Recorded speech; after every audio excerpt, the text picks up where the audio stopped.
আসসালামু আলাইকুম এভরিওয়ান। আজ আমি তৈরি করতে যাচ্ছি একটা normal pasta, red sauce pasta. এখানে আমি জল দিয়েছি, তাতে একটু লবণ দিলাম। জলটা আমার ফুটুক ততক্ষণ আমি এখানে একটা সস তৈরি করে নিই।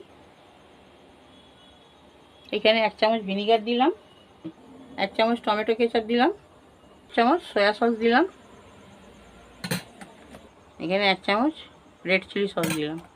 এখানে অল্প একটু জল দেব।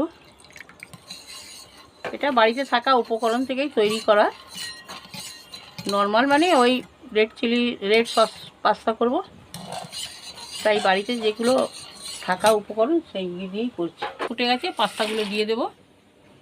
আমার সেদ্ধ হয়ে গেছে, এখানে আমি এবারে পাস্তাটা আমার সেদ্ধ হয়ে গেছে, এখানে এবার আমি পাস্তার জলটা ঝরিয়ে নেব। তেল দিয়েছি, কড়াটা চাপিয়েছি, এই পাস্তাটা সেদ্ধ করে যে কড়াতে পাস্তা সেদ্ধ করেছি সেই কড়াটাই চাপিয়েছি। নাড়াচাড়া করব। এবার আমি সসটা ঢেলে দেবো, এই পাস্তাগুলো ঢেলে দেবো।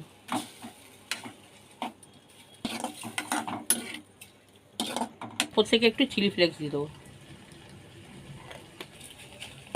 এখানে আমার রেসিপিটা পুরো কমপ্লিট।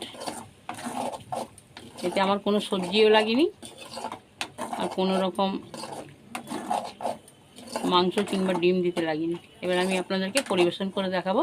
দেখুন বন্ধুরা, এখানে আমার রেড সস পাস্তা তৈরি হয়ে গেল। এই রেসিপিটি যদি ভালো লাগে, আপনারা যদি ইউটিউব চ্যানেল থেকে দেখেন, চ্যানেলে নতুন হয়ে থাকলে চ্যানেলটিকে সাবস্ক্রাইব করবেন, লাইক কমেন্ট শেয়ার করবেন।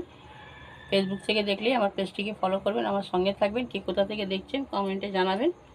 ভালো থাকবেন, সুস্থ থাকবেন, দোয়াতে আমাকে মনে করবেন।